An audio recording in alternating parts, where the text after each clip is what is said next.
Olá, seja muito bem-vindo à nossa Escola Bíblica de Discípulos. Eu me chamo Neto e é uma honra aqui estar compartilhando com você, não é um aprendizado, né? Aqui na nossa comunidade Conecte-se com o Senhor, nós estamos todos os dias lendo a Palavra de Deus juntos, através de um grupo de WhatsApp. Todos os dias a gente lê um capítulo do Novo Testamento e nas nossas escolas bíblicas a gente tem uma abordagem um pouquinho diferente do normal. A gente tem alguns materiais e alguns treinamentos específicos, e estes treinamentos de escola bíblica de discípulos é geralmente um livro que a gente está discutindo, debatendo, e aí a gente vai refletindo. Claro, todos os livros eles estão abaixo da revelação da Palavra de Deus e eles precisam estar diante da Palavra de Deus, né? Então nós estamos sempre aqui compartilhando com os irmãos, incentivando os amados, né, a lerem a Palavra do Senhor. A gente está aproveitando esse tempo de quarentena e estamos começando a fazer aqui a escola bíblica online. A gente talvez deva continuar assim. Então, se você deseja aprender, deseja debater sobre um tema, deseja compartilhar conosco um aprendizado sobre algum livro, sobre algum material interessante, nós estamos fazendo isso aqui. E o livro do momento é Somos Todos Sacerdotes. É um livro que tem impactado a vida da gente. A gente está lendo agora o terceiro capítulo. Se você não leu o capítulo anterior, pode depois ver, assistir, não tem problema algum. Está aí na nossa comunidade Conecte-se, ok? Então nos acompanhe aí nas redes, seja muito bem-vindo. Vamos lá. Então a gente tem aqui, em primeiro lugar, um acordão que eu quero fazer com você. Primeiro é que vocês têm que entender que nós estamos numa escola bíblica de discípulos. Então o alvo aqui é a gente se tornar discípulos de Cristo, parecidos com Ele, caminhando e seguindo seus passos, amando a cruz e vivendo a expectativa que dar é melhor do que receber. Portanto, seja muito bem-vindo à nossa escola. E o segundo ponto aqui é que nós, né, queremos criar grupos de estudos bíblicos. Esse é o alvo, né? Então, criar grupos de estudos sobre determinados temas. A gente tem já alguns aí que a gente já fez na igreja presencialmente, e aos poucos nós vamos colocar aqui nas redes. Então participe junto conosco. Aí você registra já os seus comentários, as suas dúvidas. É muito importante porque o YouTube entende que o vídeo passa a ser relevante. Então quando você comenta algo, é muito interessante. Então, a gente vai falar de vários temas bem interessantes, e a gente gostaria muito que você contribuísse aí, inclusive colocando dúvidas, porque aí a gente vai responder todos os comentários e a gente vai tentar estabelecer um canal aí que a gente possa conversar, compartilhar. Falei do YouTube, mas a gente também está no Facebook nessa mesma abordagem aqui, tá bom? Então deixa já o seu like, é muito importante pra gente, e se inscreva na nossa comunidade, seja no YouTube quanto no Facebook. A gente sempre está trazendo alguns materiais, sempre está compartilhando um conhecimento, sempre está compartilhando, na verdade, um propósito. Nosso propósito é de formar discípulos, de ser e formar discípulos, né? Então, vamos lá, o acordo feito. A gente vai revisar aqui nesse slide a semana anterior. A semana anterior a gente viu no capítulo 2 que nós somos salvos para servir, né? É o que está lá em Efésios 1:12. Mas servir não se trata de uma tarefa a ser cumprida, mas uma posição a ser encontrada. É o sacerdócio, né? Então o sacerdócio não trata-se de uma tarefa, mas de um relacionamento. O alvo de Deus nunca foi um reino com sacerdotes, mas sempre foi um reino de sacerdotes. Inclusive a gente acredita muito que a primeira aliança foi corrompida porque o povo não entendeu, né? O povo de Israel não entendeu essa aliança, e por isso foi muito difícil e acabou acontecendo tudo o que aconteceu. E a gente acredita que um dos problemas da segunda aliança, de muitas igrejas e de muitos irmãos queridos, é que ainda não entenderam o chamado ao sacerdócio. Por isso a gente está compartilhando esse livro magnífico aí do Dr. Sam e do Dr. Judson. Então precisamos reencontrar o lugar onde ministramos adoração ao Senhor no secreto. Essa é a grande questão do sacerdócio. Então nossas reuniões e cultos nunca mais serão os mesmos, porque seremos todos sacerdotes que se reúnem para adorar o Senhor. Então é com muita humildade que a gente passa agora, que a gente começa agora a refletir sobre esse tema que é a preparação sacerdotal. Deixa eu me enxugar aqui, queridos. Foi o dia inteiro trabalhando para montar esse vídeo aqui para vocês. Você não imagina. Então, o primeiro ponto, quem está me acompanhando aí no livro não tem o número, mas tem esse título. Então, a gente está em cima de cada tema e você pode acompanhar aí na leitura do livro. Então, o primeiro ponto que o autor coloca é a preparação sacerdotal, e a gente vai refletir que, da mesma forma que os sacerdotes da Antiga Aliança tinham uma preparação, nós também precisamos ter. Então vamos lá, ó. Diz aí: nós recebemos um chamado maravilhoso, e é extremamente emocionante descobrir que somos chamados para ser sacerdotes que entregam a adoração ao Pai. Esse é o nosso grande chamado. A gente não foi chamado para assistir um culto, mas para prestar um culto. Sabe, uma das primeiras revelações que eu tive a respeito da palavra está lá em Mateus 22, quando fala do casamento, das bodas, e a gente vê ali naquele texto que quem é o convidado, que aqueles convidados, naquele contexto todo, que nós somos os convidados, ali nós fomos convidados para assistir um casamento, mas para ser a noiva do filho, a noiva do cordeiro. Então nós não estamos aqui para assistir, nós estamos aqui para entregar o nosso amor ao Pai. Então esse chamado não ocorreu por nossas habilidades, certamente não foi os nossos talentos que atraiu Deus, não foi os momentos, não era o momento oportuno que ele estava precisando, não. Esse chamado ocorreu pela soberania da sua plena vontade. Porém, também precisamos escolher, diz o autor, esse chamado. Deus nos dá o ofício, mas não obriga ninguém a segui-lo. Ele espera que o sigamos. Eu até concordo, inclusive tenho uma parcial crítica aqui, porque eu concordo que Deus espera que o sigamos, certamente, mas eu tenho certeza que aqueles que foram chamados certamente ouvirão a voz do pastor. Então você está nos assistindo esse texto, esse vídeo, está conosco nos acompanhando, os irmãos da ADL, nossa igreja amada. Eu tenho certeza que todos nós que somos essa comunidade Conecte-se, estamos aqui porque fomos despertados por Deus para viver um sacerdócio, e isso é um grande presente para nós. Então nós fomos de fato escolhidos por Ele. O autor vai dizer aí, Deus ofereceu o sacerdócio a todos os cristãos, sem dúvida. Porém, a decisão de servir é uma escolha individual a cada cristão. Eu confesso que eu acredito que se você foi escolhido, se você foi chamado por Deus, olha, eu particularmente não tenho dúvida que eu não tive escolha. Eu fui atraído pelo amor de Deus, e eu creio que você que está me assistindo também está sendo atraído por esse amor, impactado por esse amor. Olha só o que vai dizer aí no segundo item desse capítulo, que é formidável. Eu tenho certeza que quando terminar esse texto, olha, não acaba, talvez o vídeo seja um pouquinho longo, mas não desiste, porque o final é muito forte e é uma caminhada muito interessante.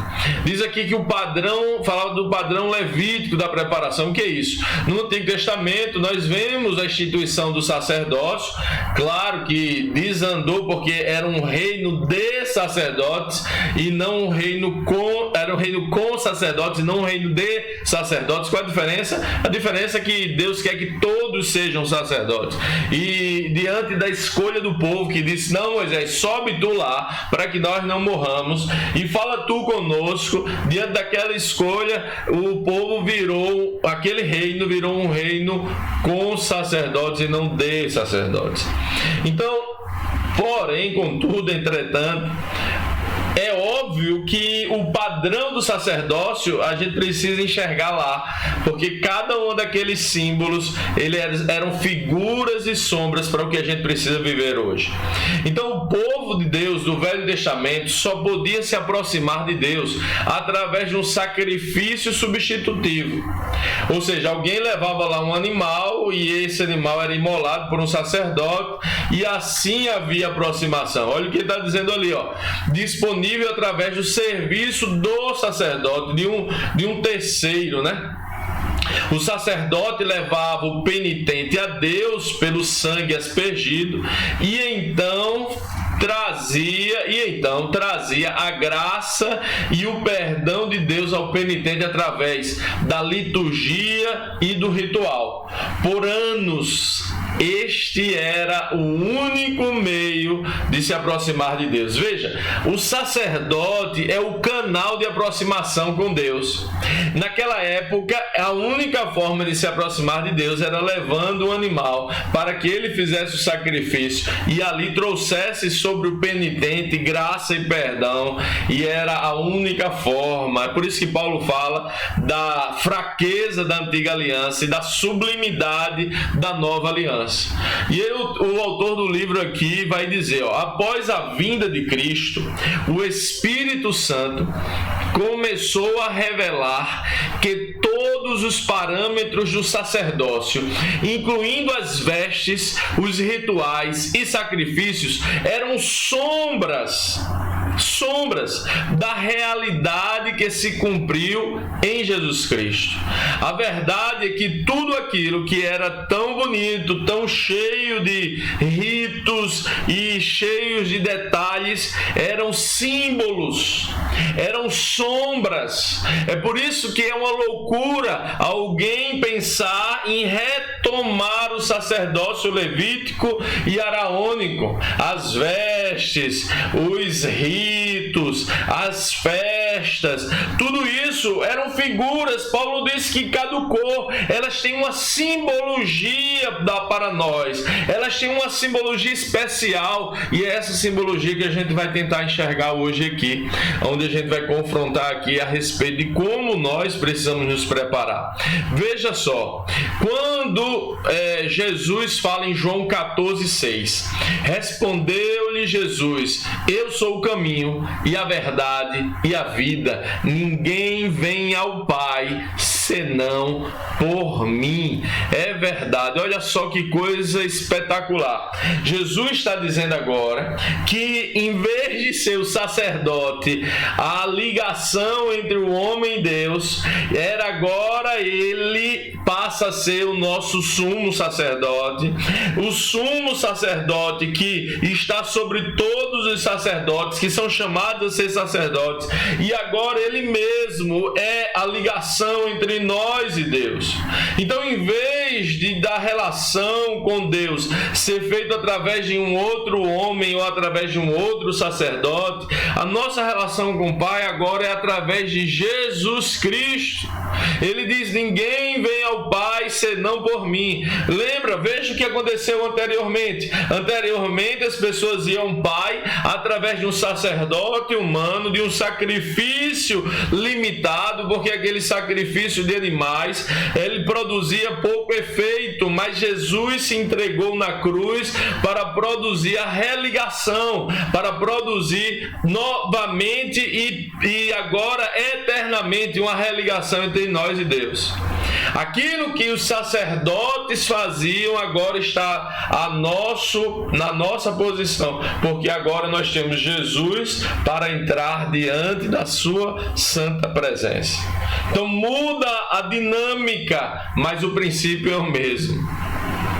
Em Hebreus 7:25, olha só como é legal. Vai dizer aqui o escritor aos Hebreus, portanto, ele é capaz, quem? Jesus, de salvar definitivamente aqueles que... Salvar como? Salvar por quê? Porque o sacrifício dele único já nos deu essa plena entrada diante de Deus. Aquilo que era feito por animais e que constantemente a pessoa pecava, tinha que levar lá, fazia uma nova oferta, fazia um novo sacrifício, porque era a única forma de se relacionar relacionar com Deus. Agora não, Jesus teve um sacrifício único que fez com que nós tivéssemos acesso. Aí o que ele vai dizer?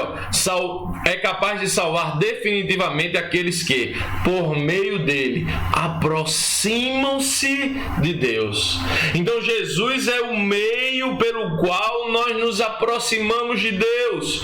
Os princípios daquele sacerdócio anterior, eles permanecem, mas os ritos caíram. Mateus 5:27, Jesus vai explicar isso. Não penseis que vim revogar a lei ou os profetas, mas não vim revogar, vim para cumprir. Então, quando Jesus cumpre algo, Jesus está dizendo: olha, eu estou cumprindo essa fase. O princípio ele continua, ou seja, a lei, o aprendizado da lei, o princípio da lei, ele permanece, mas agora a configuração é outra. A estrutura é outra, porque houve um Cordeiro Santo que morreu de uma forma definitiva e ressuscitou, é óbvio, mas se entregou de uma forma definitiva para nos fazer chegar de volta ao Pai. Irmão, só isso aí já valia o seu like aí, fala a verdade, porque nós precisamos ser impactados com essa verdade. É a manifestação da graça que está sobre nós que fez com que Jesus, de uma vez por todas, nos religasse a Deus através do sacrifício da cruz. E todos aqueles que creem no sacrifício são religados. E todos aqueles que recebem esse sacrifício são religados. Todos aqueles que são chamados nesse sacrifício são religados. Olha, esse capítulo é realmente tremendo. Então a gente tem algumas conclusões diante desses textos bíblicos e dessa primeira parte da reflexão. Não vamos mais a Deus através de rituais e sacrifícios. Jesus é o canal exclusivo para a presença e a graça de Deus. Sabe o que todos aqueles textos estão falando? De três coisas que são iguais, mas só para frisar na nossa mente: intimidade. O sacerdócio é a manifestação de intimidade com Jesus e ele nos leva ao Pai. É a manifestação do lugar secreto. E há quantos anos nós estamos ministrando sobre isso, da gente reaprender, e eu creio que esse momento da igreja, esse momento da humanidade, onde as pessoas estão em casa, pelo menos uma boa parte delas, e é o momento da gente se reencontrar no lugar secreto, com essa intimidade, com essa relação. É o momento da gente se conectar com o Senhor de verdade, esquecer-se os ritos, os sacrifícios, toda a parafernália religiosa, e passar a viver a intimidade e o relacionamento com o Senhor. Isso é sacerdócio. Então Jesus tornou-se a substância daquilo que o sacerdócio araônico era só uma sombra. Aquele ritual, aqueles sacrifícios caducaram, porque agora Jesus, o Cordeiro Santo, morreu definitivamente para nos religar ao Pai. Você crê nesta morte? Você crê nesta religação? Se você crê, querido, agora, na hora onde você está assistindo esse vídeo, se é hoje às 10 horas da manhã, junto com toda a igreja, ou se é em qualquer outro momento, o Pai ouve você, porque Jesus morreu na cruz. Isso é graça. E quando você se depara com essa verdade, o que você faz, querido? É para que a gente possa se quebrantar o coração, é para que a gente possa dobrar o nosso joelho diante dele em gratidão e dizer: Pai, obrigado pelo sacrifício do Filho, eu agora posso contemplar a tua presença. Irmão, você sabe quantas gerações de israelenses sonharam em ter o que nós temos através do sacrifício pleno de Cristo? Há quantos rituais, quantos jejuns, quantas festas, quantas coisas foram feitas buscando ter isso que nós temos agora. O fato da gente simplesmente fechar os olhos, ou com os olhos abertos ou fechados, de joelhos ou em pé, e a gente poder falar: Senhor, e Ele nos ouve, irmãos, e Ele nos ouve. Olha que maravilha, olha que graça, olha que presente. E se isso não comover você, nada mais comove. Jesus substituiu o sacerdócio, mas não fez isso destruindo, mas o cumprindo. Essa é a posição que Ele espera que os seus sacerdotes assumam. Então Jesus não interrompeu o sacerdócio, Jesus deu uma nova página ao sacerdócio, aonde em todo lugar, nação, tribo, com todas as línguas, seja no monte, no templo ou no lugar secreto, se pode adorar a Ele em espírito e em verdade, manifestar a Ele a intimidade e o relacionamento. Olha que coisa sobrenatural e maravilhosa. Nesse nosso slide aí vai dizer assim, ó: definitivamente dependemos do sacerdócio que Deus estabeleceu para Israel no deserto para entender os princípios do sacerdócio. Deus deu direções inequívocas sobre quem poderia servir, quais eram os requisitos e como deveriam realizar o serviço.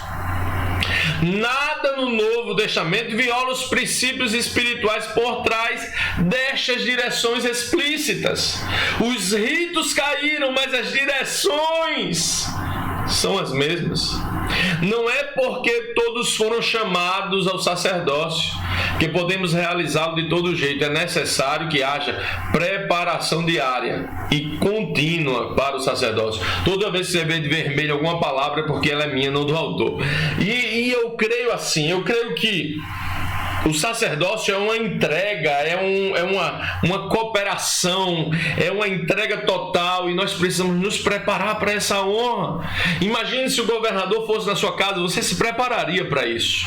Então não é porque a gente está direto com o Senhor que a gente pode achar que não há preparação, pode achar que é de toda forma. Não podemos confundir, que Paulo fala bastante lá, entre a liberdade que nos é proposta pela graça. Não podemos confundir essa liberdade com a libertinagem, que é falta de discernimento. Inclusive, quando Paulo vai falar lá no texto, né, da Santa Ceia, ele vai dizer exatamente que é necessário discernir o corpo, e discernir o corpo é reconhecer o seu valor também. Então, o padrão levítico nos ensina algumas coisas. Quais eram os padrões que estavam acima dos ritos? Primeiro, eles precisavam nascer da família certa. Segundo, eles eram separados do acampamento para viver em tendas ao redor do tabernáculo. Terceiro, eles eram adequadamente treinados. Quarto, o serviço era exclusivo para Deus. Então esses são 4 princípios que nós vamos estudar agora e que eles permanecem sobre nós. Então o primeiro princípio que eu estou chamando aqui de padrão 1 é que ele fala: nós precisamos de um novo nascimento. É evidente que não podemos servir como sacerdotes cristãos até que sejamos cristãos. Queridos, o que é ser um cristão para você? O fato é que só os filhos do Pai, só quem pertence a essa família pode ser sacerdote. Só entra na presença, na intimidade, no conexo, no lugar secreto quem já viveu, quem já sabe, quem foi contemplado por essa adoção. Só os filhos do Pai realmente vivem sacerdócio. Religiosos não vão viver sacerdócio. Pessoas que não conhecem o Pai não vão viver sacerdócio. Somente aqueles que foram adotados podem viver a plenitude do sacerdócio. Então esses filhos são conhecidos por o título de Cristos ou cristãos. Esse Cristo, esse novo corpo coletivo formado por um cabeça que é Jesus e um corpo que através de Jesus se liga ao Pai. Esse corpo se chama Cristo. Todos nós somos parte do corpo de Cristo. E o que significa ser parte do corpo de Cristo para você? O que significa ser um cristão para você, irmão? Eu queria que você colocasse aí no comentário o que para você é de fato um cristão. Agora, experimenta não avaliar o que está ao lado, não avaliar o pastor que você conhece, a pessoa que na sua cabeça agora bateu aí, poxa, aquela pessoa ali não é bem cristã, não. Não experimenta pensar assim, não, irmão. Experimenta, se você é um Cristo, você tem que pensar e olhar para si mesmo e o quanto você está distante da realidade de ser realmente um filho do Pai. Porque sabe o que Pedro vai dizer? Olha o próximo slide aí. 2 Pedro 1 vai dizer assim, ó, visto como pelo seu divino poder nos têm sido doadas todas as coisas que conduzem à vida e à piedade, pelo conhecimento completo daquele que nos chamou para a sua própria glória e virtude, pelas quais nos têm sido doadas as suas preciosas e muito grandes promessas, para que por elas, olha, tudo que Jesus fez, para que por elas vos torneis coparticipantes da natureza divina, livrando-vos da corrupção das paixões que há no mundo. Então, um Cristo, um filho do Pai, primeiramente, ele manifesta a natureza divina. Você tem manifestado a natureza divina? Eu tenho manifestado a natureza divina. Não adianta olhar para o outro, eu tenho que olhar para mim, diante da minha esposa, do meu filho. Eu tenho manifestado a natureza divina, você tem manifestado a natureza divina na sua família, no seu trabalho, na sua escola, aonde você vai. As pessoas olham para você e reconhecem Deus em você. A segunda coisa que ele diz, livrando-os da corrupção das paixões. Isso é uma obra contínua da cruz. É necessário que essa obra permaneça, a obra da cruz permaneça sobre a vida do sacerdote, mais e mais, livrando de toda a corrupção. É assim que os sacerdotes precisam pensar. É assim que nós precisamos entender o nosso chamado. Precisamos nos abster da corrupção. O segundo padrão aí, o segundo princípio, é o termo aí significativamente separados. O autor vai dizer assim, nosso chamado ainda é, 2 Coríntios 6, 17 a 18, por isso retirai-vos do meio deles, separai-vos, diz o Senhor, não toqueis em coisas impuras, eu vos receberei, serei vosso pai e vós sereis para mim filhos e filhas, diz o Senhor Todo-Poderoso. Meu querido irmão, minha querida irmã, o nosso chamado é a nova aliança, os sacerdotes, os filhos, eles precisam separar-se das contaminações do mundo. Agora existe um problema aqui, porque a gente acha que há uma dualidade entre o secular e o sagrado, e isso prejudicou a vida cristã. A verdade, como ele vai dizer aí, o autor diz aqui, os sacerdotes cristãos não são chamados para a clausura dentro das comunidades, pois assim não haveria nenhuma luz no mundo. Deus deseja que nos separemos do mundo para Ele. Podemos estar com os descrentes nos negócios ou na linha de montagem de uma fábrica, mas permanecemos com Deus em nosso espírito. Ei, estar separado do mundo não é estar fora do mundo. Estar separado do mundo é estar no mundo, mas não compartilhar com os valores do mundo. É continuar ligado ao Espírito, ligado à presença, ligado em Deus, sendo sacerdote aonde você for. Você trabalha numa fábrica, você deve ser sacerdote lá. Você trabalha numa empresa, você deve ser sacerdote lá. Há uma complicada vida quando a gente dissocia a vida da igreja e a vida no mundo, a vida secular. Eu vivi isso, cara. Olha, quando eu me olho para mim, quando eu olho para mim, há 10 anos atrás eu tenho vergonha de mim mesmo. Porque eu era duas pessoas diferentes. Eu era uma pessoa na igreja, era outra pessoa na minha casa e era outra pessoa no meu trabalho.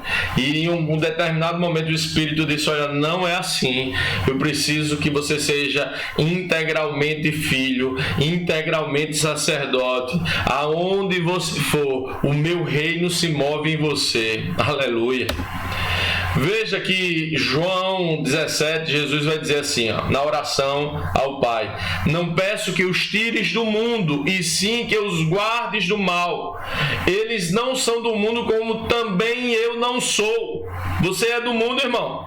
Então nós não somos do mundo, porque Jesus não é. Agora, Jesus disse: não vou tirar eles do mundo. Estamos no mundo, mas não somos parte dele. Nós ministramos e representamos Deus aqui. Porém, este mundo não é nosso lar. Isso que tem que estar na nossa cabeça. Paulo nos chama de embaixadores do reino. Então, se eu sou embaixador, eu sou um representante do reino celeste. Eu sou um representante de Deus, aonde eu for, representante do reino do Pai. Servimos a Deus no sistema deste mundo. Se somos sacerdotes cristãos, não servimos ao sistema do mundo, mas servimos a Deus, mesmo diante do sistema do mundo. Esta separação é essencial para nosso sacerdócio. Temos uma ocupação que paga as contas, mas nossa vocação é sermos sacerdotes de Deus. Amém? Olha o terceiro princípio. Precisamos ser ensinados a ser sacerdotes. Talvez o desejo de adorar seja inerente àquele que crê. No entanto, saber adorar de forma aceitável é uma experiência a ser aprendida. Podemos ter o nascimento necessário e ser completamente separados, mas se não soubermos o que estamos fazendo, somos inúteis como sacerdotes. Adorar não é levantar e cantar. Portanto, ser um sacerdote requer mais que um microfone, uma guitarra e um teclado. É necessário conhecer as coisas santas, o meio de se chegar a Deus e o sacrifício aceitável diante dele. Olha, se há uma coisa que precisa existir no coração de um sacerdote, é ele ser inclinável e ensinável. Ele está disposto a aprender. Por que muitos não alcançam a plenitude do sacerdócio? Porque acham que já sabem, já chegaram, já têm. Essa é a fala do religioso, do fariseu. Jesus estava ali na frente, mas ele era muito mais experiente do que Jesus. Ele sabia muito mais do que Jesus. Ele era muito mais poderoso do que Jesus. E por isso ele se achava melhor do que Jesus e não ouvia Jesus. O sacerdote cristão não é assim. Eu penso, aí está em vermelhinho porque é meu pensamento, que precisamos ser ensináveis. Se você está assistindo aqui é porque você tem um coração, até um tempo desse, você tem um coração ensinável. Algumas pessoas nunca manifestarão o pleno sacerdócio porque acham que já sabem. A vida do cristão dá cor ao seu ministério, né? Então nossa vida, ela dá cor. Se eu sou humilde, se eu estou buscando aprender, eu estou construindo o que Paulo vai dizer lá e o que o slide anterior falou, de um culto racional a Deus. Eu preciso discernir o sagrado, eu preciso discernir o santo, e o santo é o Senhor. Nós estamos tão confusos sobre isso, nós estamos tão distantes do sacerdócio de Cristo, que a gente acha que sagrado é o púlpito, que sagrado é o microfone, que sagrado é o templo, que sagrado é algo que eu coloco um selo ungido. Por favor, irmãos. É por isso que nós precisamos ter o coração quebrantado a servir, né? Sermos ensináveis para aprender o que verdadeiramente é ser sacerdote. Na ministração aos outros, o que é uma atuação meramente religiosa, diz o autor, e eu concordo, podemos fazer uma coisa e viver outra. Mas no serviço espiritual, no sacerdócio, porém, o que está em evidência não é o nosso ofício ou personalidade, mas as nossas vidas em si mesmas. Sacerdotes cristãos lidam com a realidade de Cristo, não com o ritual religioso. O fato não é o quanto eu sou bom em pregar, sou bom em cantar, sou bom em fazer algo. O fato é o quanto eu me pareço com Cristo. Há pessoas que nunca subiram ao púlpito, mas receberão grande galardão porque foram grandes sacerdotes do rei. Pessoas que não tiveram seus nomes conhecidos, mas foram grandes sacerdotes do rei. Pessoas que não pregaram para multidões, mas foram grandes sacerdotes do rei. Amém? Agora chegamos no ápice desse capítulo. Irmão, segura aí, porque o negócio agora vai ficar quente. Eu estava até pensando em dividir o vídeo em dois. Eu vou prosseguir, irmãos. Me permita prosseguir. Se você quiser dar uma pausa aqui, beber água e voltar. Mas agora aqui, olha, ficou muito forte. Porque o quarto ponto e último é o monopólio divino da adoração. É o princípio de número 4. Permanece firme e inabalável. Os sacerdotes cristãos devem abraçar a exclusividade da adoração ao Senhor. Ele quer ser adorado exclusivamente. Nossas vidas têm que ter uma direção, Ele. Nossos louvores, uma direção, Ele. Nossas orações, uma direção, Ele. Precisamos aprender que aquilo que Jesus disse a Satanás na hora da tentação ainda é verdade. Adore o Senhor, o seu Deus, e só a Ele preste culto. Querido irmão, querida irmã, só a Ele preste culto. Deus exige o monopólio de nossa adoração. Em seu zelo, Ele não vai dividir a adoração com mais ninguém e com mais nada. É verdade que nós, os evangélicos, gostamos de associar a idolatria como sendo algo relativo a imagens, esculturas, santos. É verdade que todas as vezes que associamos a alguém ou alguma coisa atributos de Deus como onipotência, onipresença, onisciência, santidade, nós estamos declarando idolatria mesmo nas melhores das intenções. É verdade que se eu associar alguém que pode ouvir meu pensamento, eu estou cometendo idolatria. Se eu associar que alguém pode fazer algo em meu favor, eu estou cometendo idolatria. Porque em si, todas as vezes que eu coloco atributos de Deus no ser criado, eu caio nesse erro e isso impede o meu sacerdócio. Agora, existe um outro ponto onde muitos se esquecem. É que existe uma outra forma de eu descumprir a exclusividade de Deus. É quando eu trato Deus como sendo um outro Deus, uma outra pessoa. A gente costuma dizer há anos aqui que, por exemplo, você pode me chamar para almoçar na sua casa e você fazer um prato de cebola com vários temperos e da maior alegria me oferecer. E quando eu for comer, eu vou comer por educação. E até eu vou dizer, olha, irmão, amém, glória a Deus. E se você perguntar que eu gostei, eu vou dizer, ó, minha esposa gosta, mas eu vou comer. Porém, se você me conhecesse, você não dava um prato de cebola para mim, porque eu não gosto de cebola. Então, com Deus é a mesma coisa. Às vezes a pessoa não conhece Deus e está trazendo um conceito mundano de Deus e está se relacionando com Deus de uma forma errada, porque acha que Deus tem uma personalidade que ele não tem.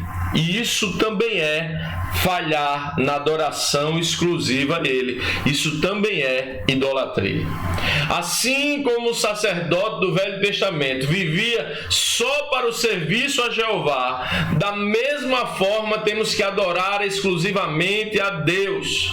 Nossos corações têm que ser completamente desligados dos deuses deste mundo, e a gente vai falar sobre isso daqui a pouco, segura aí, e estar concentrados restritamente no Deus vivo e verdadeiro. O que ou quem de fato tem sido alvo da nossa adoração? Irmão, preste atenção. O que ou quem de fato tem sido alvo da nossa adoração? Para quem você está orando, rezando, louvando, pedindo, intercedendo, gemendo, buscando? Será que o teu louvor não me baixa, precisa, querido, de 30 segundos numa oração e para um louvor para saber se ele é idólatra ou não, se ele está descumprindo o sacerdócio ou não? O louvor e a oração que não tem Deus como centro, finalidade, ele é um desagravo ao próprio Deus. Nós precisamos nos lembrar que a fala de Jesus permanece: adore ao Senhor e somente a Ele. Quem tem sido alvo das suas orações? O seu próprio eu? É a petição por prosperidade? Um milagre que você deseja? Uma busca para a sua dor passar? Quem é o alvo da sua oração, louvor e adoração? O autor vai dizer que há uma necessidade de preparar o coração. Tem uma frase que é tremenda, a irmã Ilana colocou aí durante a semana, a gente está debatendo os capítulos da semana, e ela disse, ela frisou isso aqui, realmente é muito forte. Para manter a pureza da adoração, é preciso manter a pureza do coração. Vou repetir: para manter a pureza da adoração, é preciso manter a pureza do coração. Na pressão da vida religiosa, olha só, é fácil que nossa mente se torne poluída e suja. A gente falou muito isso na aula passada.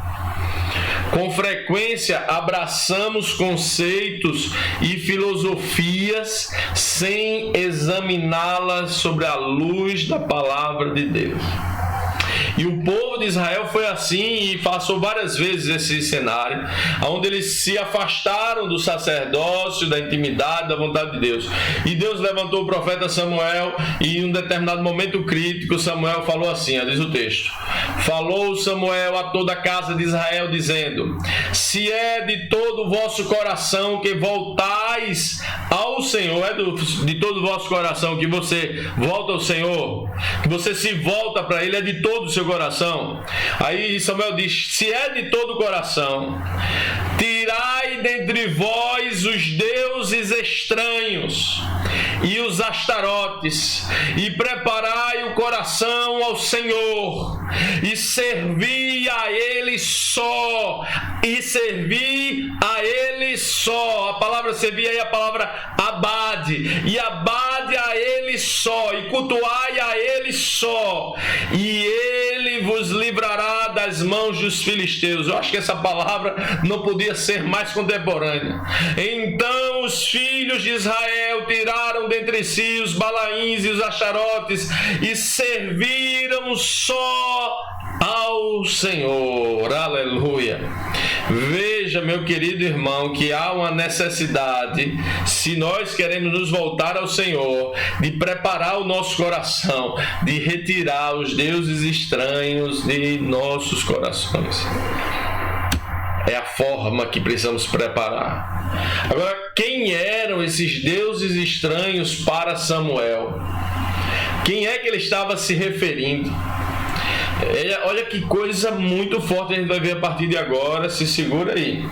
É provável que os ídolos que Samuel mencionou fossem os deuses dos filisteus. A maioria dos nomes era emprestada dos cananeus. As principais divindades dos filisteus eram Dagon, Baal, Astarote e Beuzebu.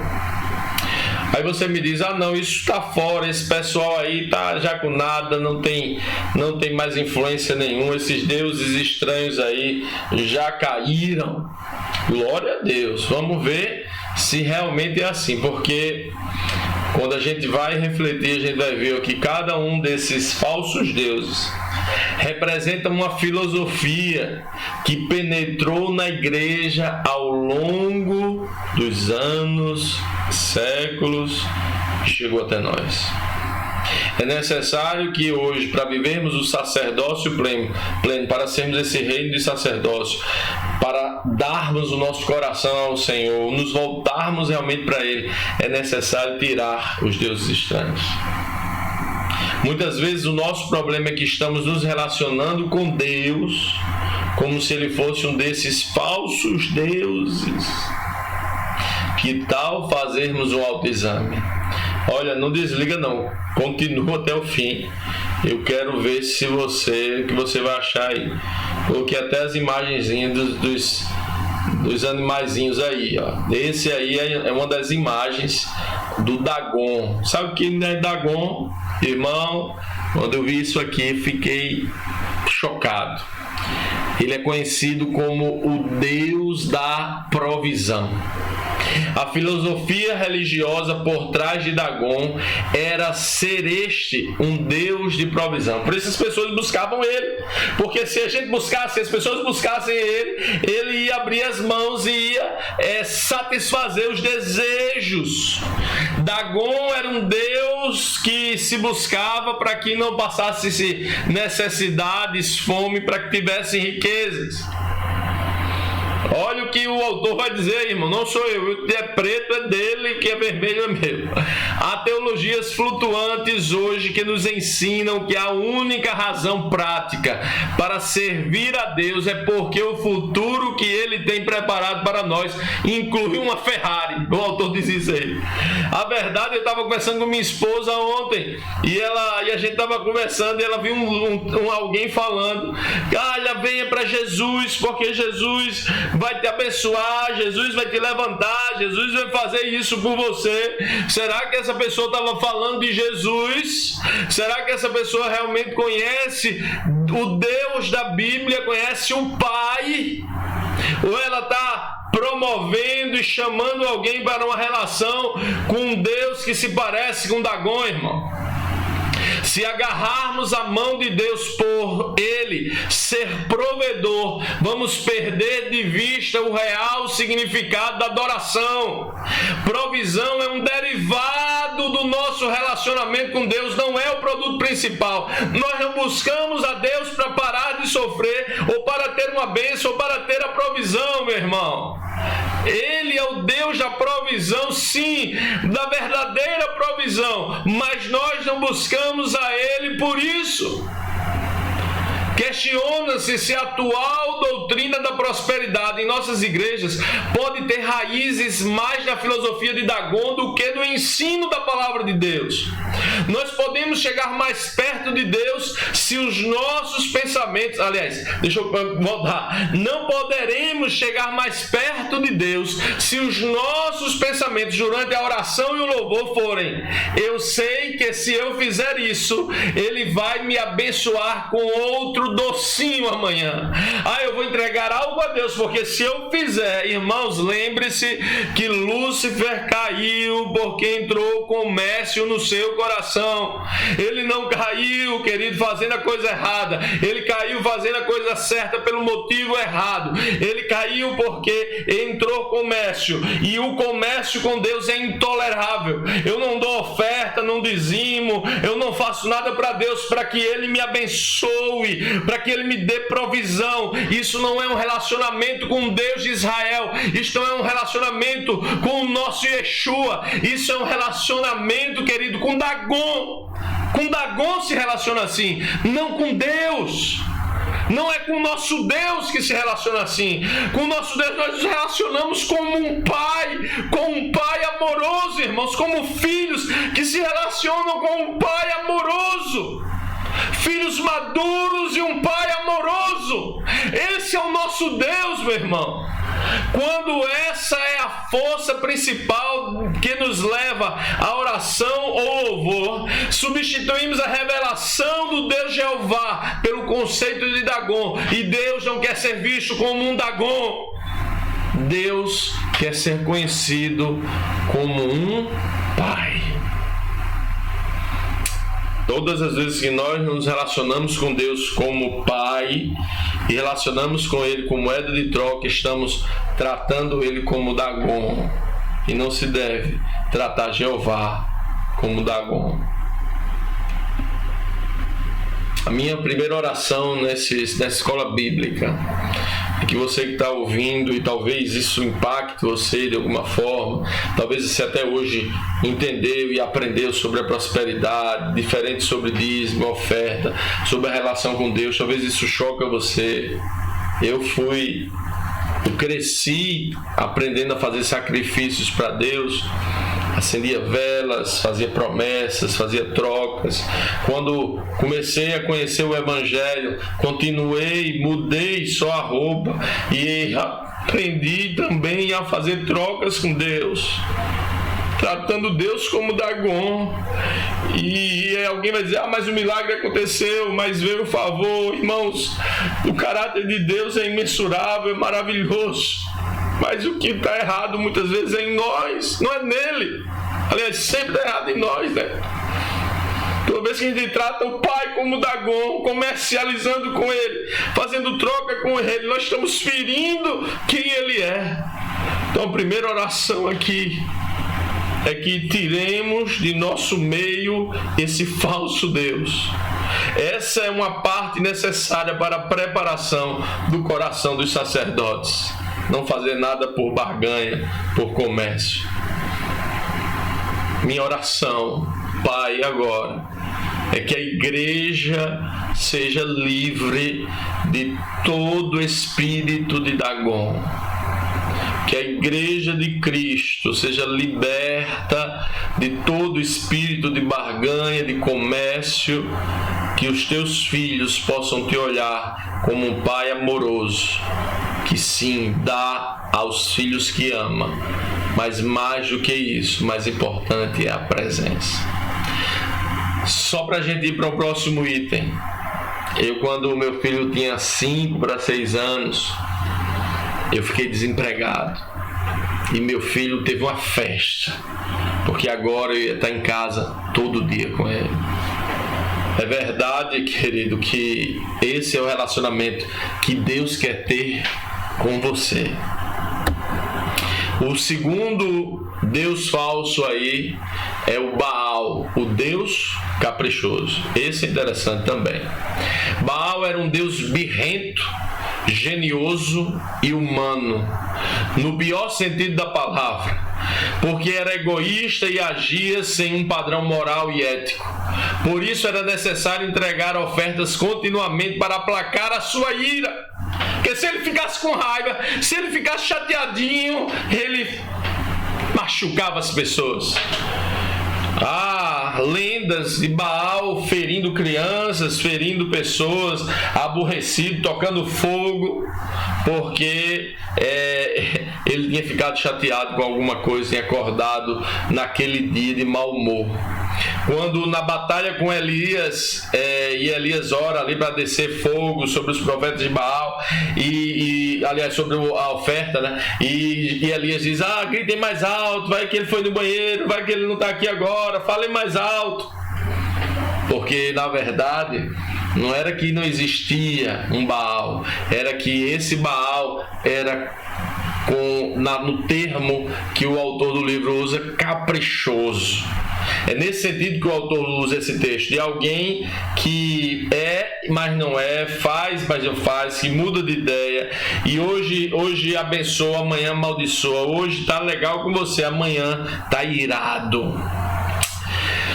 Se criarmos em nossa mente uma filosofia de que nosso Deus é um Deus caprichoso, que hoje é e amanhã não é, que faz o que quer e quando quer e que não há absolutamente nada a ser feito a respeito, teremos um conceito de Baal sobre Deus e não um conceito bíblico. Servimos, queridos, a um Deus que é amor e graça, que deseja se revelar ao coração. Ele é verdadeiro, perfeito, maduro. Ele é o padrão de ética, ele é o padrão de moral. Aliás, uma das discussões e das reflexões filosóficas que mais produzem a verdade sobre Deus é sobre o seu padrão moral inabalável e imutável. E quando nós tratamos Deus, a gente acha que Deus está legal com a gente porque a gente faz alguma coisa boa, que a gente está no culto no domingo à noite, mas quando a gente peca na terça, Deus já fica com muita raiva de nós e vai lançar pragas sobre nós e vai nos destruir. A gente está relacionando com Deus como se Ele fosse um Baal. Parte da preparação do nosso coração como sacerdotes é tirar de nós a ideia de que Deus é caprichoso e que age segundo vontades mesquinhas. Como poderíamos considerar Deus como alguém duvidoso? Se há alguém no universo que é sistemático, esse alguém é o Todo-Poderoso. Malaquias 3,6 vai dizer: porque eu, o Senhor, não mudo. Tiago 1,17 vai dizer: toda boa dádiva e todo dom perfeito são lá do alto, descendo do Pai das luzes, em quem não pode existir variação ou sombra de mudança. Ele é perfeito, Ele é santo, Ele é magnífico, Ele é pleno, Ele é correto, Ele é constante, não há variação nele. Aleluia! Não há variação no nosso Deus. Então não tratemos o nosso Deus como um Deus que hoje é, amanhã não é. Deus é plenamente misericordioso, plenamente bondoso, plenamente amor, plenamente graça. Não é Deus que condena o homem. Jesus não vim para condenar, mas as minhas palavras o condenarão. Porque Jesus já diz: é suas escolhas que lhe condenarão. Vamos para o terceiro, meu irmão. O terceiro Deus falso aí. A Astarote, a deusa do sexo e da fertilidade. E aqui, ó, por favor, se você puder, já mais ainda, entre em espírito, porque há um confronto real, verdadeiro aqui, agora, nesse momento. O seu nome na língua hebraica é Bosset, que significa vergonha. Conhecida em várias nações com diferentes nomes, Ísis, Afrodite, Vênus, entre outros. Nós hoje vivemos numa era em que o sexo é uma deusa predominante. Eita, isso é real em todo o mundo civilizado. Cada dia, de 1000 formas diferentes, a deusa Astarote desfila diante de nós, com sensualidade, sexualidade, perturbando, destruindo ministérios, casamentos, famílias, perturbando, e quando se mexe na sexualidade, perturba-se a personalidade, as pessoas saem do centro, não reconhecem quem são, se colocam em situações das mais adversas, porque estão sendo dominadas por Astarote, inclusive dentro da própria igreja. O imperativo aos sacerdotes darem ouvidos à palavra do profeta. É imperativo aos sacerdotes darem ouvidos à palavra do profeta e lançarem fora os deuses filisteus, a fim de ter corações preparados para adorar o Senhor. Será que tantos ministérios, casamentos e lares destruídos, pessoas sexualmente confusas e relações superficiais não são evidências suficientes que a Igreja de Cristo precisa lançar Astarote para longe de nossos corações?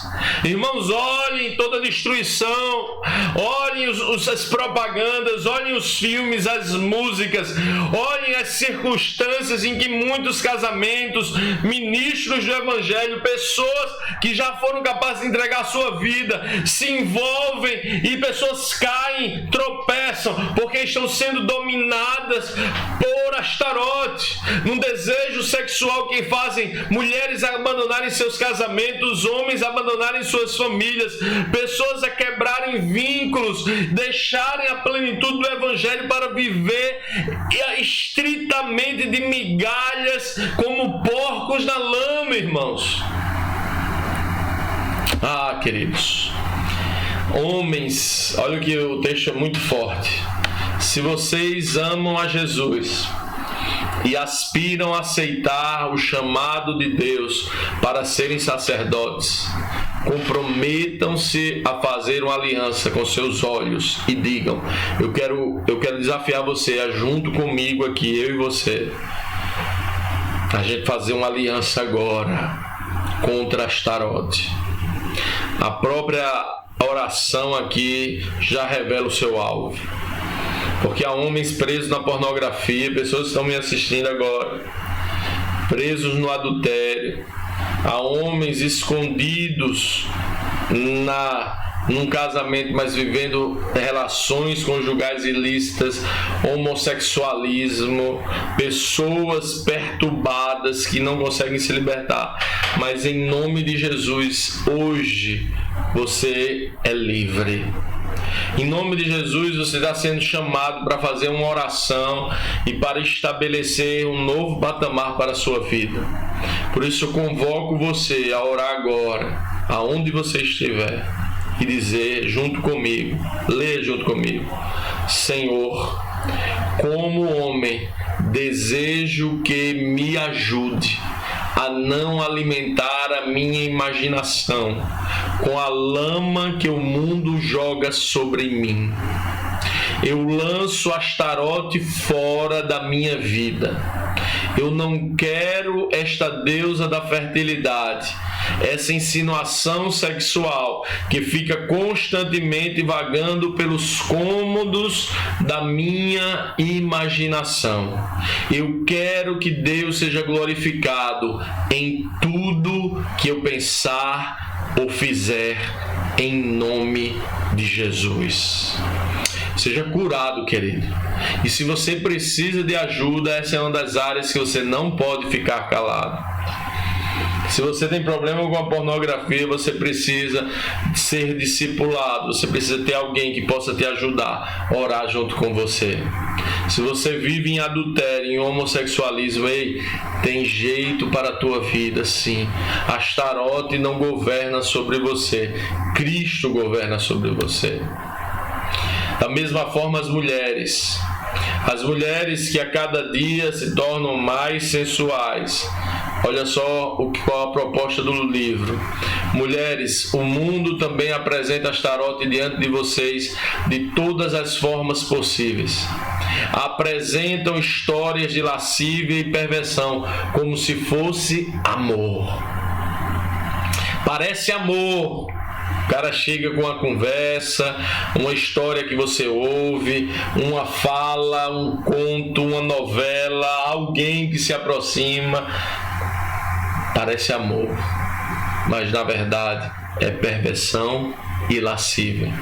Por isso, se você quer limpar o seu coração, quer viver uma vida livre assim como os homens, junte-se agora, vamos fazer essa oração juntos. Deus, eu aceito a palavra do profeta e expulsarei e lançarei fora os deuses dos filisteus, incluindo a deusa do sexo. Eu prepararei meu coração para ser um verdadeiro sacerdote de Deus. Em nome de Jesus, em nome de Jesus, a tua casa, os teus filhos, o teu casamento, a tua descendência, os teus parentes e familiares, você será livre de Astarote em nome de Jesus, em nome de Jesus. É forte, hein, irmão? É forte. Mas o pior não chegou. O pior é esse camarada aí, chamado Beelzebul, o Deus que cria e alimenta feridas. Irmãos, eu e minha esposa, não sei quantos você se leu o livro, quando chegou nessa parte, olha, a gente, nossa, foi muito comovido e foi muito forte a reflexão que nós fizemos para nós.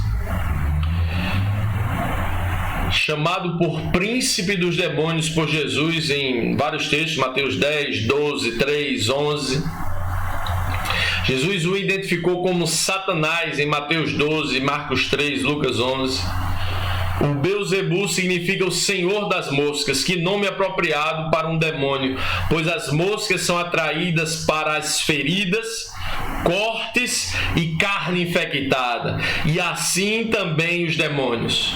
Prontamente diríamos que jamais nos prostraríamos diante do príncipe dos demônios, o Senhor das moscas. Mas lembrem-se, ao permitir que mágoas, carne ou emoções feridas fiquem sem cura, tornamo-nos alvo das moscas das trevas. Eita, meu Deus! Querido, quando você se permite ser ferido, quando você se machuca, e quantas pessoas machucadas nas igrejas, nos ministérios, nas famílias, quantas feridas, quantas mágoas, quantas marcas. Ei, quando existe uma marca em seu espírito, em sua alma, a esse sangue, esse cheiro, chama moscas do inferno, chama demônios para perto de você. Por favor, entenda essa realidade, querido. Se Satanás não puder nos tentar a prostrarmos diante de Dagon, o Deus da provisão, se você já foi livre desta tentação, se você já foi livre de Baal, o Deus caprichoso, ou mesmo de Astarote, a deusa do sexo, ele vai procurar produzir feridas abertas ou mesmo procurá-las. Ele vai procurar se tem alguma ferida aí no teu coração que ainda não foi cicatrizada, não foi sarada.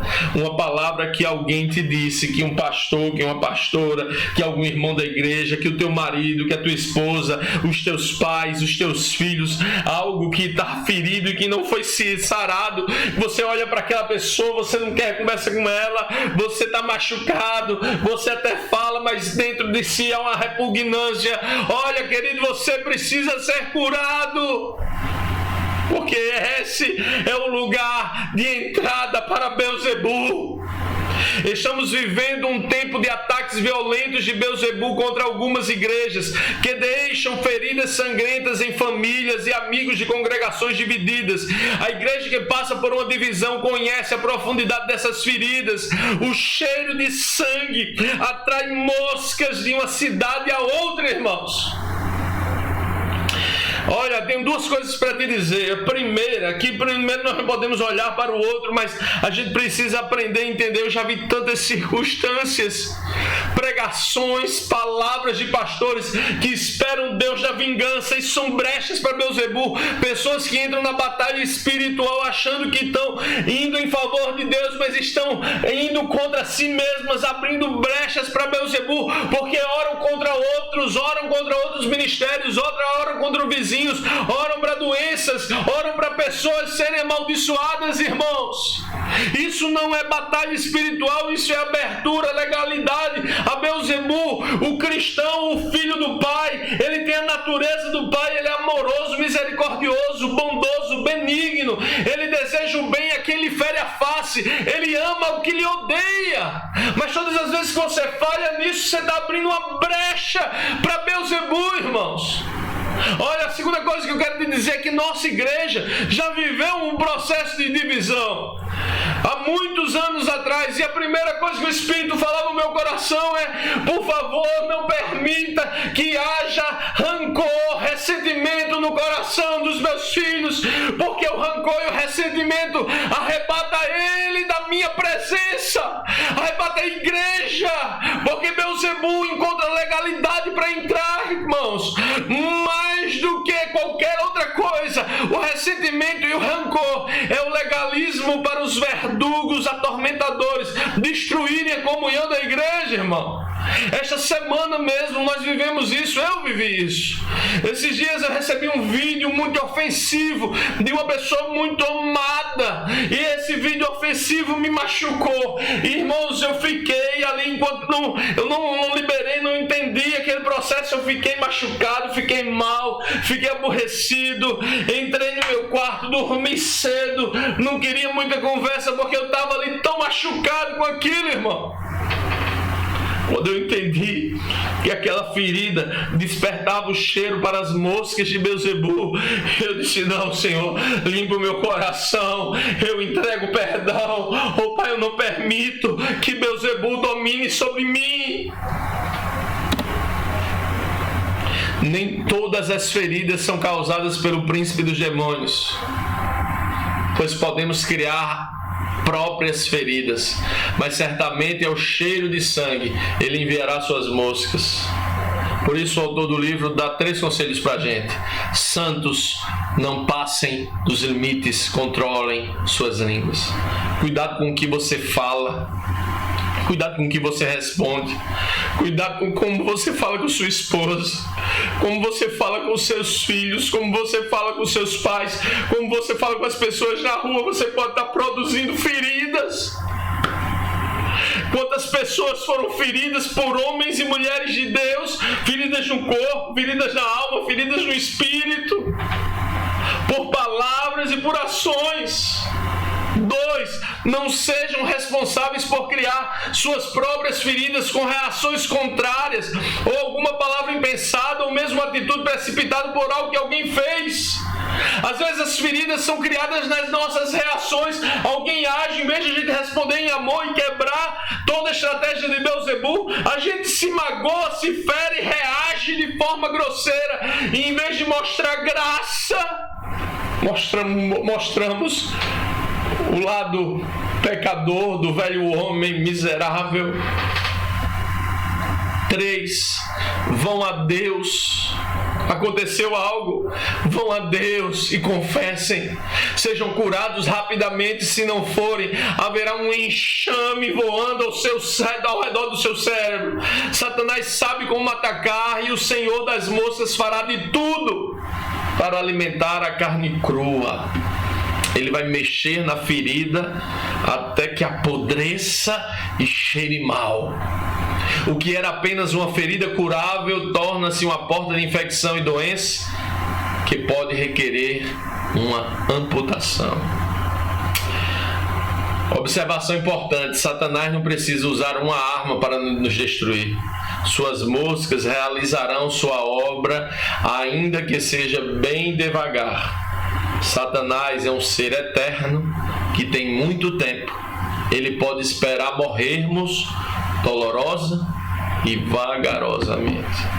Entenda com quem você está lidando. Olha o texto, vou ler aqui rapidamente a parábola do credor incompassivo. Preste atenção e leia junto comigo, se possível até de voz alta. Por isso, o reino dos céus é semelhante a um rei que resolveu ajustar contas com os seus servos. E passando a fazê-lo, trouxeram-lhe um que lhe devia 10.000 talentos. Não tendo ele, porém, com que pagar, ordenou o Senhor que fosse vendido ele, a mulher, os filhos e tudo quanto possuía, e que a sua dívida fosse paga. Então o servo, se prostrando-se reverente, rogou: "Sê paciente comigo e tudo te pagarei." E o senhor daquele servo, compadecendo-se, mandou embora e perdoou-lhe a dívida.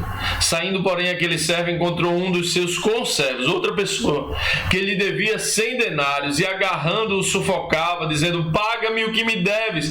Então o seu conservo, caindo-lhe aos pés, lhe implorava: "Sê paciente comigo e te pagarei." Ele, entretanto, não quis. Antes, indo, se lançou na prisão até que saudasse a dívida. Vendo seus companheiros o que havia passado, entristeceram-se muito e foram relatar ao seu senhor tudo o que acontecera. Então seu servo, chamando-lhe, disse: "Servo malvado." Seu senhor, chamando-lhe, disse: "Servo malvado, perdoei-te aquela dívida toda, porque me suplicaste. Não devias tu igualmente compadecer-te do teu conservo, como também eu me compadeci de ti?" Indignando-se o seu servo, o entregou aos verdugos até que ele pagasse toda a dívida. Assim também meu Pai Celeste vos fará, se no íntimo não perdoardes cada um a seu irmão. Queridos, não perdoar, permanecer com a ferida, está aberto para os verdugos. Os verdugos são espíritos atormentadores. Os verdugos são espíritos malignos, são as moscas de Beelzebul, irmãos. Não permita que estes verdugos te atormentem. Quando temos feridas abertas, precisamos clamar a Deus e dizer: "Senhor, eu não vou alimentar essa ferida hemorrágica, a mágoa. eu vou confessar isso a alguém e pedir que ore por mim. Não deixarei que a amargura se amontoe em meu coração. Não me permitirei que essa coisa continue sangrando continuamente.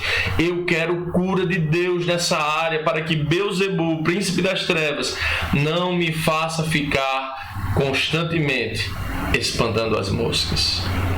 É necessário perdoar de verdade. É necessário curar a ferida. Talvez alguém que te machucou muito, decepcionou, feriu.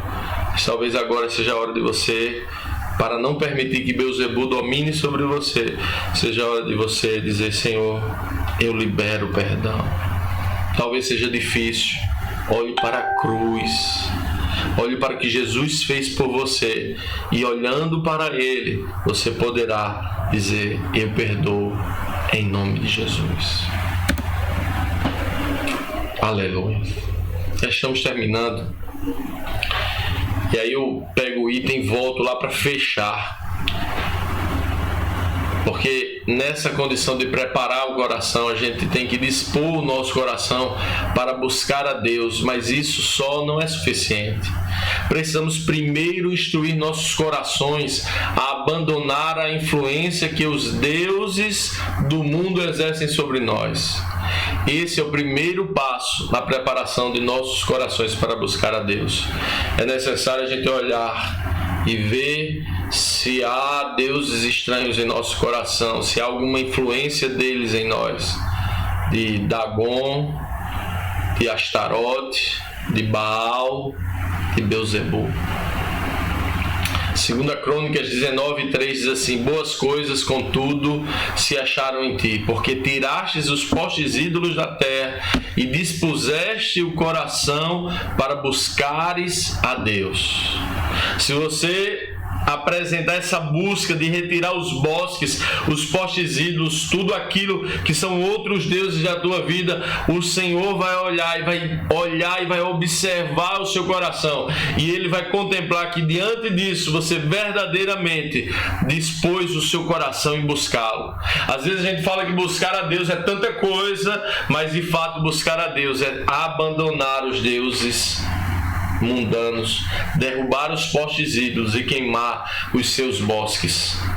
Estes bosques, relacionado aqui em 2 Crônicas, tinham sido criados em Israel para a adoração dos deuses que temos examinado. A remoção desses lugares de adoração aos ídolos era considerada por Deus como uma preparação do coração para a adoração, e sempre será. Se o seu coração realmente está buscando a Deus, então, meu amado irmão, minha amada irmã, você prova isso se você abandonar os deuses estranhos. O Deus da provisão, o Deus caprichoso, o Deus do sexo e o Deus das moscas. A elegibilidade para o sacerdócio sempre começa com a separação para Deus. É o abandono da vida que antecedia a entrada no sacerdócio. Ou seja, é necessário abandonar. Se eu quero ser o sacerdote, se eu recebi esse chamado, se eu entendi esse chamado na cruz e Jesus quer me fazer sacerdote, é necessário abandonar essa vida.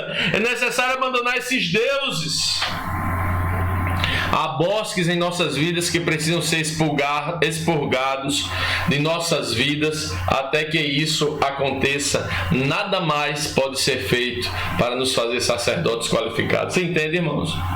Se você quer viver o propósito, e Deus te chama para ver o propósito, é hora de um confronto difícil, de abandonar deuses estranhos, de queimar bosques, de derrubar postes ídolos que muitas vezes estão sobre a nossa mente, sobre o nosso coração. Você aprendeu desde pequeno que Deus era como Dagon. Você aprendeu desde pequeno que Deus era como Baal. Você se envolveu com Astarote. Você permitiu que Belial, esqueci agora o nome do último lado, Deus das moscas, coordenasse, ferisse, machucasse. Mas agora chega a hora, Beelzebul, de deixar eles embora, de dizer: não, sobre a minha vida vocês não vão ficar. Chega a hora de queimar os bosques, de derrubar os postes ídolos, irmãos. Olha quantas igrejas sofrem porque o seu sacerdócio está corrompido pelos bosques da mágoa e do ressentimento. Irmãos, quando a gente está coordenando ou liderando um culto, um momento de adoração e de louvor, se há feridas, irmão, nós sentimos no ar o cheiro de podre, e a adoração não sobe, querido, não flui, o culto não flui, porque a divisão, a corte, a ferida, a mágoa. Quantos ministérios estão dobrados diante de deuses estranhos, imaginando que estão diante de Deus? Ei, Deus está chamando você, querido, para libertar, para transformar, para manifestar o reino dele sobre a terra, sobre a sua igreja. Não importa onde você está, qual o estado, qual o país, Deus está chamando você para implantar o reino dele sobre a terra. Assim como os levitas abandonaram seus lugares no acampamento de Israel para armar suas tendas ao redor do tabernáculo, da mesma forma temos de abandonar como um primeiro passo no processo da aproximação da presença de Deus. O primeiro passo é sair e entrar no tabernáculo, entrar ao redor do tabernáculo, ficar na presença do Deus verdadeiro, do Deus real. Não podemos ser sacerdotes por correspondência ou pela internet. Devemos estar nos átrios a fim de oferecer sacrifícios em seus altares. No altar, no nosso coração, no altar da nossa casa, no átrio do Senhor tem que ser o nosso lar, nossa vida. A propósito da economia da adoração, o sacerdote constrói o altar sobre o qual oferecerá a adoração aceitável. Isso a gente vai falar mais daí para frente, na próxima semana. Que essa palavra tenha feito e faça efeito na tua vida, que você possa recapitular, comprar o livro, meditar, perguntar ao Espírito Santo, se deixar ser confrontado pelo poder do Santo Espírito. Já passei, me alonguei demais, mas eu quero pedir a você para deixar o seu like. Se você chegou até aqui, eu quero orar de uma forma especial para você. Antes da oração, deixe o seu like aí, se inscreve no nosso canal, nos acompanha aí nas redes. Nós estamos aqui em Dias Dávila pregando o reino de Deus, com muito esforço, muita humildade. Somos pequenininhos, mas esse Deus nos escolheu para viver essa palavra. Então eu quero orar por você. Queria que você colocasse a mão no seu coração. Paizinho eterno, Senhor, durante esta 1h e 20 minutos, Pai, fomos ministrados por Ti. Eu creio que esta mensagem, Senhor, é transformadora. Essa reflexão, Pai, pode transformar a vida de todos aqueles que chegaram até aqui. Que Tu possa, Pai, transformar a vida, a família. Que a percepção, Senhor, do sacerdote seja cada dia mais forte sobre nós. Que possamos abandonar todos os deuses estranhos, queimar os bosques, derrubar os postes ídolos, e que nada governe sobre nós, nada seja alvo da nossa adoração, somente Tu, Senhor. Que a Tua paz esteja sobre cada um de nós, em nome de Jesus. Que Deus te abençoe, que Deus te guarde. Logo mais à noite, agora só no Facebook, às 18 horas, nosso culto de adoração online. Você possa participar junto conosco. Conecte-se com o Senhor, tracinho ADL. Que Deus abençoe você e a sua família, em nome de Jesus.